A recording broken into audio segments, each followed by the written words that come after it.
ಎಲ್ಲ ವೀಕ್ಷಕ ವರ್ಗದವರಿಗೆ ನನ್ನ ಹಾರ್ದಿಕ ಸುಸ್ವಾಗತ ಹಾಗೂ ನಮನಗಳು.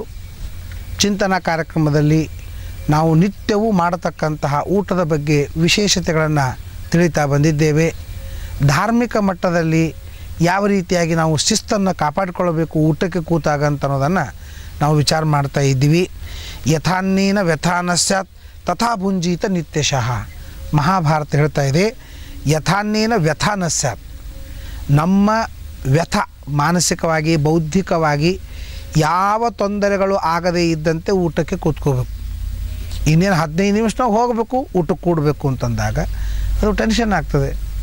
ಗಡಿಬಿಡಿಯೊಳಗೆ ಎಂದೆಂದಿಗೂ ಊಟ ಮಾಡಬಾರ್ದು. ವ್ಯಥಾನ್ನೀನ ವ್ಯಥಾನ ಸ್ಯಾತ್ ತಥಾ ಭುಂಜೀತ ನಿತ್ಯಶಃ. ಯಾವಾಗೋ ಒಮ್ಮೆ ಅಲ್ಲ, ಯಾವಾಗೋ ರಜಾ ಇತ್ತು, ಆರಾಮಿದ್ದೀವಿ, ಖಾಲಿ ಇದ್ದೀವಿ, ಶಾಂತಾಗಿ ಊಟ ಮಾಡೋಣ ಅಂತಲ್ಲ. ನಿತ್ಯಶಃ ಯಥಾನ್ನೀನ ವ್ಯಥಾನ ಸ್ಯಾತ್. ಅನ್ನದಿಂದ ವ್ಯಥ ಆಗಬಾರ್ದು. ಈಗ ನಾವು ಭಾಳ ಖಾರ ಮಾಡಿದಾಗ ತಿನ್ನು ಮುಂದಾಗ ವ್ಯಥ ಆಗ್ತದೆ, ತ್ರಾಸ ಆಗ್ತದೆ. ನಾಲಿಗೆ ಉರಿತದೆ, ಹೊಟ್ಟೆ ಉರಿತದೆ, ಆಮೇಲೆ ತ್ರಾಸ ಆಗ್ತದೆ, ಈಗ ತ್ರಾಸ ಆಗ್ತದೆ. ಇದೆಲ್ಲ ವ್ಯಥ ಆಗ್ತದೆ. ಉಪ್ಪು ಜಾಸ್ತಿ ಹಾಕಿದರೆ, ಸಿಹಿ ಜಾಸ್ತಿ ಹಾಕಿದರೆ, ಅಂದರೆ ಯಾವ ರೀತಿಯಾಗಿ ಅನ್ನವನ್ನು ತಿನ್ನೋಣದರಿಂದ ವ್ಯಥ ಆಗುವುದಿಲ್ಲ ಆ ರೀತಿಯಾಗಿ ಅನ್ನದಲ್ಲಿ ಗುಣ. ಅನ್ನದಲ್ಲಿ 4 ಗುಣಗಳಿರಬೇಕು. 1 ರುಚಿ, 2ನೇದ್ದು ಶುಚಿ, 3ನೇದ್ದು ರುಚಿರ, 4ನೇದ್ದು ಸುಗಂಧ. ಈ 4 ಗುಣಗಳು ಇದ್ದಾಗ ಅದು ಅನ್ನ ಅದು ಗ್ರಾಹ್ಯವಾಗ್ತದೆ, ಯೋಗ್ಯವಾಗ್ತದೆ, ಯಜ್ಞಕ್ಕೆ ಅದು ಪಾತ್ರವಾಗ್ತದೆ. 1ನೇದ್ದು ರುಚಿ ಇರಬೇಕು. ರುಚಿ ಅಂದರೆ ಏನು? ರುಚಿ ಅಂದರೆ ಅನೇಕ ರಸಗಳ ಮಿಶ್ರಣದಿಂದ ಒಂದು ವಿಶಿಷ್ಟವಾದ ರಸವಾಗ್ತದೆ. ಅದಕ್ಕೆ ನಾವು ರುಚಿ ಅಂತಂತೀವಿ. ಈಗ ನೋಡ್ರಿ, ಲಿಂಬೆಹಣ್ಣು ಹಾಗೆ ತಿಂದರೆ ಹುಳಿ ಹುಳಿ ಹತ್ತದ, ಸಕ್ಕರೆ ಹಾಗೆ ತಿಂದರೆ ಭಾಳ ಸಿಹಿ ಹತ್ತದ, ಉಪ್ಪು ಹಾಗೆ ತಿಂದರೆ ಉಪ್ಪು ಹತ್ತದ. ಇವು 3 ಕೂಡಿಸಿದ್ರೆ ಒಂದು ಪಾನಕ ಅಂತ ಆಗ್ತದೆ. ಅದರದ್ದೊಂದು ರುಚಿ ಬೇರೆ ಆಗ್ತದೆ. ಆ ಪಾನಕ ಅಂತನೋ ರುಚಿಯೊಳಗೆ ಅದರೊಳಗೆ ಲಿಂಬೆಹಣ್ಣಿನ ರುಚಿನೂ ಸೇರಿಕೊಂಡದೆ, ಸಕ್ಕರೆ ರುಚಿನೂ ಸೇರಿಕೊಂಡದೆ, ಆಮೇಲೆ ಉಪ್ಪಿನ ರುಚಿನೂ ಸೇರಿಕೊಂಡದೆ, ಯಾಲಕ್ಕಿ ರುಚಿನೂ ಸೇರಿಕೊಂಡದೆ. ಅಂದರೆ ಅನೇಕ ರಸಗಳ ಮಿಶ್ರಣದಿಂದ ಒಂದು ವಿಶಿಷ್ಟವಾದಂಥ ಒಂದು ಏನು ಹೈಬ್ರಿಡ್ ರಸ ಆಗ್ತದೆ. ಅದಕ್ಕೆ ನಾವು ರುಚಿ ಅಂತ ಕರಿತೀವಿ.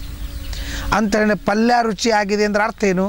ಅದರ ಮಸಾಲೆ ಪುಡಿ, ಉಪ್ಪು, ಪಲ್ಯ ಮತ್ತೇನೇನು ಹಾಕಿದ್ದೇವೆ ಅದನ್ನೆಲ್ಲ ಕರೆಕ್ಟಾಗಿ ಹಾಕಿದಾಗ ಒಂದೇನು ಮಿಶ್ರಣವಾದಂತಹ ರಸ ಬರುತ್ತದೆ. ಅದಕ್ಕೆ ನಾವು ರುಚಿ ಅಂತ ಕರಿತೀವಿ. ಹೀಗಾಗಿ ಅಡಿಗೆಯಲ್ಲಿ ರುಚಿ ಇರಬೇಕು. ಅದಕ್ಕೆ ಅಂದರೆ ಇಂದ್ರಿಯಗಳು ರುಚಿ ಬೇಡ್ತವೆ. ನಾಲಿಗೆ ರುಚಿ ಬೇಡ್ತದೆ. ನಾಲಿಗೆಯಿಂದ ಹೊಟ್ಟೆ ತುಂಬಂಗಿಲ್ಲ, ಪ್ರಾಣಕೋಶದಿಂದ ಹೊಟ್ಟೆ ತುಂಬುತ್ತದೆ. ಪ್ರಾಣಕೋಶಕ್ಕೆ ಎಷ್ಟು ಆಹಾರ ಬೇಕೋ ಅಷ್ಟು ಆಹಾರ ಪ್ರಾಣಕೋಶ ಇಟ್ಟುಕೊಳ್ತದೆ. ಪ್ರಾಣಕೋಶ ರುಚಿ ಕೇಳಂಗಿಲ್ಲ. ನನಗೆ ಅನ್ನ ಬೇಕು ಅಂತಂತದೆ. ರುಚಿ ಕೇಳೋದು ನಾಲಿಗೆ. ಅದಕ್ಕೆ ನೋಡ್ರಿ, ನೀವು ಡೈರೆಕ್ಟ್ ಅನ್ನ ಕೊಟ್ಟರೆ ಅದು ರುಚಿ ಇರಲಿ, ಹೊತ್ತಿದ್ದಿರಲಿ, ಹುಳಿ ಇರಲಿ, ಏನು ಬೇಕಾದಿರಲಿ ಹೊಟ್ಟೆಗೆ ಹೋಗ್ಬಿಡ್ತದೆ. ಆದ್ರೆ ನಾಲಿಗೆಯಿಂದ ಏನು ಹೋಗ್ತದೆ ನೋಡ್ರಿ, ಅದು ಭಾಳ ಡೇಂಜರು. ಆಫೀಸ್ನೊಳಗೆ, ಮುನ್ಸಿಪಾಲ್ಟಿ ಆಫೀಸ್ದೊಳಗೆ ನೀವು ಡೈರೆಕ್ಟ್ ಆಫೀಸರ್ ಹತ್ರ ಯಾರಿಗೂ ಲಂಚ ಕೊಡೋಕೆ ಕಾಣಿಲ್ಲ. ಕೆಳಗಿನಿಂದ ಮೇಲೆ ಹೋದ್ರಿ ಅಂತಂದ್ರೆ ಅವೆಲ್ಲ ಬಕಾಸರು ತಿನ್ಕೋತ ಮೇಲೆ ತನಕ ಹೋಗ್ಬೇಕಾಗ್ತದೆ. ಹಂಗೆ ಡೈರೆಕ್ಟ್ ನೀವು ಪ್ರಾಣಕೋಶಕ್ಕೆ ಅನ್ನ ಮತ್ತು ಆಹಾರ ಕೊಟ್ಟರೆ ರುಚಿ ಬೇಕಾಗಿಲ್ಲ.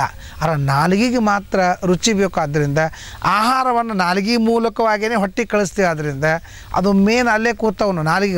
ನನಗೆ ರುಚಿ ಇದ್ರೆ ನಾನು ತೊಗೋತೀನಿ, ಇಲ್ಲಾಂತ ತೊಗೊಂಗಿಲ್ಲ ಅಂತ ಹೇಳಿದ್ದರಿಂದ ಒಂದು ರುಚಿ ಅಂತ ಅನ್ನೋದು ಬೇಕು. ರುಚಿಯಾದಂತಹ ಅಡುಗೆಯನ್ನು ಮಾಡಬೇಕು. ಇವತ್ತಂತೂ ಅಡುಗೆನೇ ಬರೋಂಗಿಲ್ಲ. ಬೆಳಗ್ಗೆ 5:30-6 ಗಂಟೆಗೆ ಟ್ಯೂಷನ್ನು, ಟೆನ್ಷನ್ನು, ಕಾಲೇಜು, ಮಗದೊಂದು ಪಾರ್ಟಿ, ಇವುಗಳಲ್ಲೇ ಹೋಗಿಬಿಟ್ಟು ಒಂದು ಅಡುಗೆ ಕಲಿಯಂಗಿಲ್ಲ, ಒಂದು ಪದ್ಧತಿ ಇಲ್ಲ. ಅತ್ತಿ ಮನೆಗೆ ಹೋದಾಗ ಅಡುಗೆ ಬರೋಂಗಿಲ್ಲ ಅಂತ ಹೇಳ್ತಾರೆ.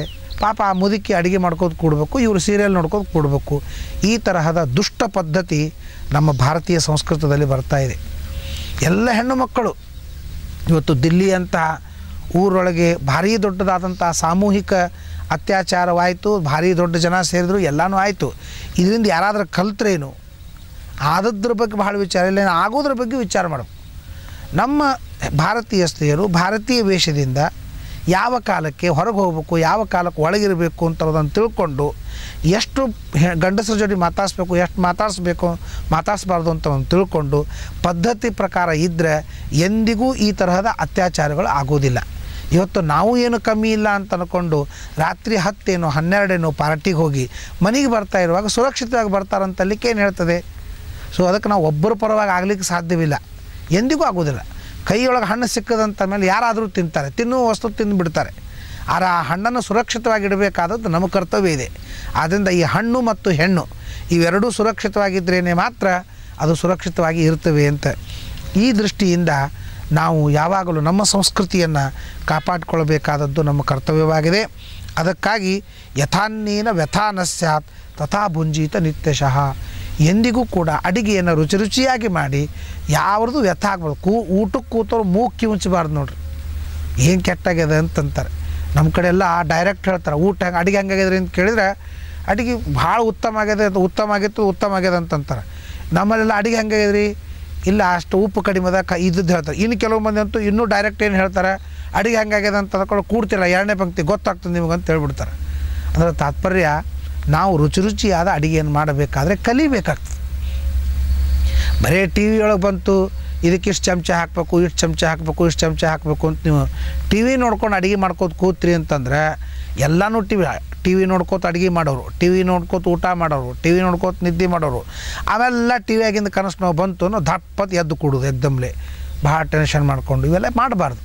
ಅದಕ್ಕಾಗಿ ನಮ್ಮ ಸಂಸ್ಕೃತಿಯ ಪ್ರಕಾರ ಹೆಣ್ಣು ಮಕ್ಕಳು ಮೊದಲು ಕಲಿಬೇಕಾದದ್ದು ಮನೆ. ಸೊ ಅಡುಗೆಯಲ್ಲಿರಬೇಕಾದ ಗುಣಗಳು ಒಂದು ರುಚಿ, ಇನ್ನೊಂದು ಶುಚಿ ಅಂತ ಎರಡು ಗುಣಗಳು ಇದ್ದಾಗ ಆ ಪದಾರ್ಥ ಯೋಗ್ಯವಾಗ್ತದೆ. ಅಂತಹ ಪದಾರ್ಥವನ್ನು ತಿನ್ನೋಣದರಿಂದ ಮನಸ್ಸಿಗೆ ಇಂದ್ರಿಯಗಳಿಗೆ ತೃಪ್ತಿ ಆಗ್ತದೆ, ಮನಸ್ಸು ಶುದ್ಧವಾಗ್ತದೆ. ಶುದ್ಧವಾದ ಮನಸ್ಸಿನಿಂದ ಎಲ್ಲ ಮನೆ ಮತ್ತು ಮಠ ಸಮಾಜ ಎಲ್ಲವೂ ಕೂಡ ಶಾಂತವಾಗಿ ಇರುತ್ತದೆ. ಎಲ್ಲದಕ್ಕೂ ಮೂಲ ಕಾರಣವಾದಂಥ ಈ ಅನ್ನದಲ್ಲಿ ಇಂತಹ ಗುಣಗಳನ್ನು ಸಂಪಾದನೆ ಮಾಡುವಂತೆ ಅಡಿಗೆಯನ್ನು ಮಾಡಬೇಕು ಅಂತ ಅನ್ನೋದನ್ನು ಮಹಾಭಾರತ ನಮಗೆ ಸೂಚನೆ ಮಾಡ್ತಾ ಇದೆ. ನಮಸ್ಕಾರ.